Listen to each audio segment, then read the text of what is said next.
Radio lime news update. നമസ്കാരം, lime news അപ്ഡേറ്റിലേക്ക് സ്വാഗതം. വാർത്തകളുമായി അരുൺ. ബ്രിട്ടീഷ് സമ്പദ് വ്യവസ്ഥയിലെ പ്രതിസന്ധി കൂടുതൽ വഷളാകുമെന്ന് മുന്നറിയിപ്പുകൾ പുറത്ത്.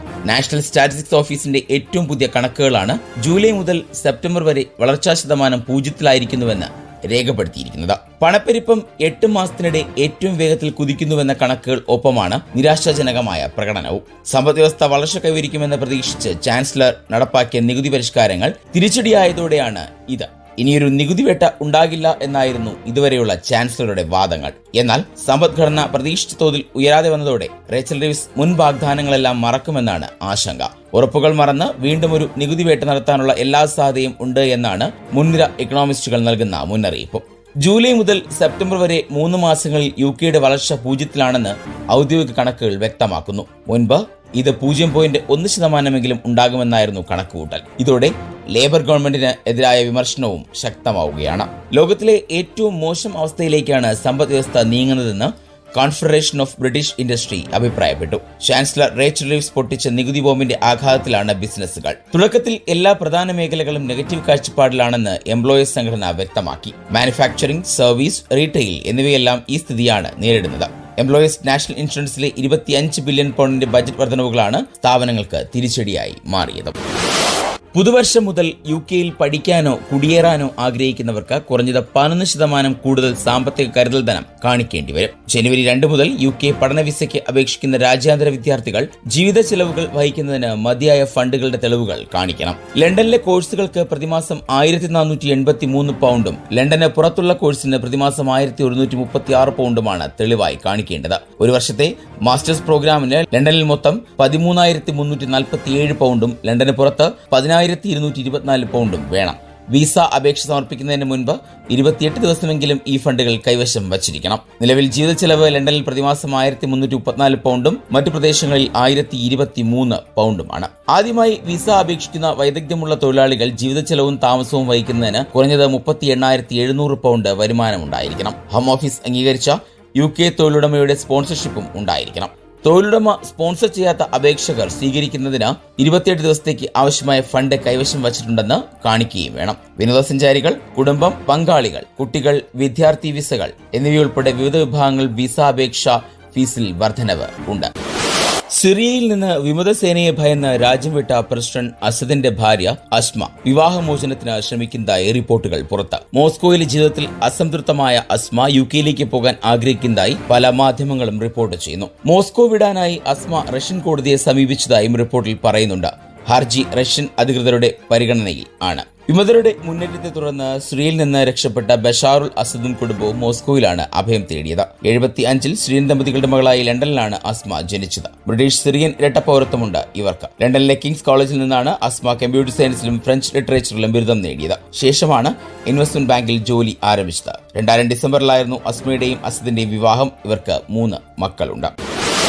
എസെക്സിൽ 5 വയസ്സുകാരനായ ആൺകുട്ടി കൊല്ലപ്പെട്ട സംഭവത്തിൽ ഒപ്പമുണ്ടായിരുന്ന യുവതിക്കെതിരെ കൊലപാതക കുറ്റം ചുമത്തി. 35-കാരിയായ സ്ത്രീക്കെതിരെയാണ് കൊലപാതക കുറ്റം ചുമത്തിയത്. ഡിസംബർ 15 ഞായറാഴ്ച സൗത്ത് അക്കൻഡനിലെ വിൻസ്റ്റാർ ഡ്രൈവിൽ നടന്ന ഒരു സംഭവത്തെ തുടർന്നാണ് 5 വയസ്സുകാരനായ ലിങ്കൺ ബട്ടൺ മരിച്ചതെന്ന് എസെക്സ് പോലീസ് അറിയിക്കുന്നു. കുട്ടിക്കും ഒരു സ്ത്രീക്കും ഗുരുതര പരിക്ക് പറ്റിയെന്ന വിവരത്തെ തുടർന്ന് പോലീസും പാരാമെഡിക്കലുകളും സംഭവസ്ഥലത്ത് എത്തിച്ചേരുകയായിരുന്നു. എന്നാൽ കുട്ടിയുടെ ജീവൻ രക്ഷിക്കാൻ പോലീസിന് സാധിച്ചില്ല. ആശുപത്രിയിൽ പ്രവേശിപ്പിച്ച സ്ത്രീയുടെ നില മെച്ചപ്പെട്ടതിനെ തുടർന്ന് അവരെ ചോദ്യം ചെയ്തെന്ന് പോലീസ് അറിയിച്ചു. ഇതിനെ തുടർന്ന് സൗത്ത് ഒക്കൻഡനിലെ വിൻസ്റ്റാർ ഡ്രൈവിലെ ക്ലെയർ ബട്ടണിനെതിരെ കൊലപാതക കുറ്റം ചുമത്തിയതായി എസെക്സ് പോലീസ് അറിയിച്ചു. വളരെ സങ്കീർണമായ ഒരു കേസാണിതെന്ന് അന്വേഷണ ഉദ്യോഗസ്ഥനായ ഡിറ്റക്റ്റീവ് ചീഫ് ഇൻസ്പെക്ടർ അലൻ ബ്ലാക്സ്ലി അഭിപ്രായപ്പെട്ടു.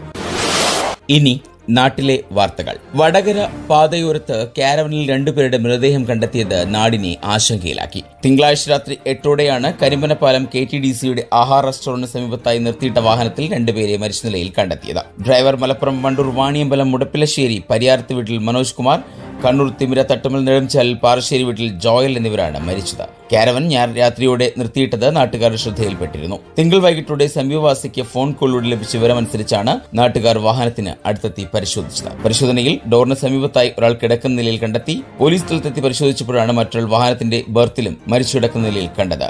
ഫ്രീലാൻഡ് ഗ്രൂപ്പ് ഓഫ് ലോജിസ്റ്റിക് മലപ്പുറത്തിന്റേതാണ് കാരവൻ. കണ്ണൂരിൽ വിവാഹ പാർട്ടി ഇറക്കി തിരിച്ചു പോവുകയായിരുന്നു ഈ കാരവൻ. സംസ്ഥാനത്തെ ഒരു വിഭാഗം സർക്കാർ ജീവനക്കാർ ജനുവരി 22-ന് പണിമുടക്കും. സ്റ്റേറ്റ് എംപ്ലോയീസ് ടീച്ചേഴ്സ് ഓർഗനൈസേഷന്റെ നേതൃത്വത്തിലാണ് പ്രതിപക്ഷ സർവീസ് സംഘടനകളുടെ പ്രതിഷേധം. തിങ്കളാഴ്ച നടന്ന സമരപ്രഖ്യാപന കൺവെൻഷൻ പ്രതിപക്ഷ നേതാവ് വി.ഡി. സതീശൻ ഉദ്ഘാടനം ചെയ്തിരുന്നു. സംസ്ഥാനത്ത് സർക്കാരിൽ നിന്നുള്ളതാണ് കേരളം നേരിടുന്ന പ്രതിസന്ധിയെന്ന് വി.ഡി. സതീശൻ അഭിപ്രായപ്പെട്ടു. അതിരൂക്ഷമായ വിലക്കയറ്റമാണ് സംസ്ഥാനത്തുള്ളത്. ക്ഷാമബത്ത ജീവനക്കാരുടെ അവകാശമാണ്. 6 ഗഡു 19% ക്ഷാമബത്ത കുടിശ്ശികയാണ്. 5 വർഷം കഴിഞ്ഞിട്ടും ശമ്പള പരിഷ്കരണ കമ്മീഷനെ നിയമിച്ചിട്ടില്ല. 5 വർഷമായി ലീവ് സറണ്ടർ പിടിച്ചുവച്ചിരിക്കുന്നു. ഉന്നത വിദ്യാഭ്യാസ മേഖല തകർത്തെറിഞ്ഞു. പൊതുവിദ്യാഭ്യാസ മേഖല അനുദിനം ദുർബലപ്പെട്ടു വരുന്നു. ചോദ്യപേപ്പർ ചോർന്നത് ലാഘവ ബുദ്ധിയോടെയാണ് സർക്കാർ നോക്കിക്കാണുന്നത്. ശമ്പളക്കൊള്ളയിലൂടെ സംസ്ഥാനത്തെ അധ്യാപകരുടെയും ജീവനക്കാരുടെയും 65,000 കോടി രൂപയാണ് സർക്കാർ അപഹരിച്ചിരിക്കുന്നതെന്നും വി.ഡി. സതീശൻ ആരോപിച്ചു.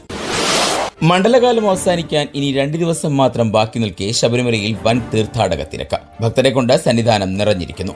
നാളെയാണ് അയ്യപ്പസ്വാമിക്ക് തങ്ക അങ്കി ചാർത്തിയുള്ള ദീപാരാധന. ശബരിമല സന്നിധാനത്തെ ഭക്തസന്ത്രമാക്കി കഴിഞ്ഞ ദിവസം കർപ്പൂരാഴി ഘോഷയാത്ര നടന്നു. തിരുവിതാംകൂർ ദേവസ്വം ബോർഡ് ജീവനക്കാരുടെ വകയായിരുന്നു കർപ്പൂരാഴി. വാദ്യമേളങ്ങളും വിവിധ കലാരൂപങ്ങളും അണിനിരുന്ന ഘോഷയാത്ര ഉത്സവക്കാഴ്ചയൊരുക്കി. ദീപാരാധനയ്ക്ക് ശേഷം ശരണം വിളികളാൽ മുഖരിതമായ അന്തരീക്ഷത്തിൽ തന്ത്രിയും മേൽശാന്തിയും ചേർന്ന് കർപ്പൂരാഴിക്ക് അഗ്നി പകർന്നു. പുലിവാഹനമേറിയ അയ്യപ്പനും ദേവതാരൂപങ്ങളും തിങ്ങി നിറഞ്ഞ തീർത്ഥാടകർക്ക് ആനന്ദ കാഴ്ചയൊരുക്കി. വർണ്ണക്കാവടിയും മയിലാട്ടവും വിളക്കാട്ടവും ഘോഷയാത്രയ്ക്ക് മിഴിവേകി. ക്ഷേത്രം വലം വെച്ച് നീങ്ങിയ ഘോഷയാത്ര മാളികപ്പുറം വഴി നടപ്പന്തൽ വലം വെച്ച് 18-ാം പടിക്ക് മുന്നിൽ സമാപിച്ചു. ഇനി സ്പോർട്സ് വാർത്തകൾ.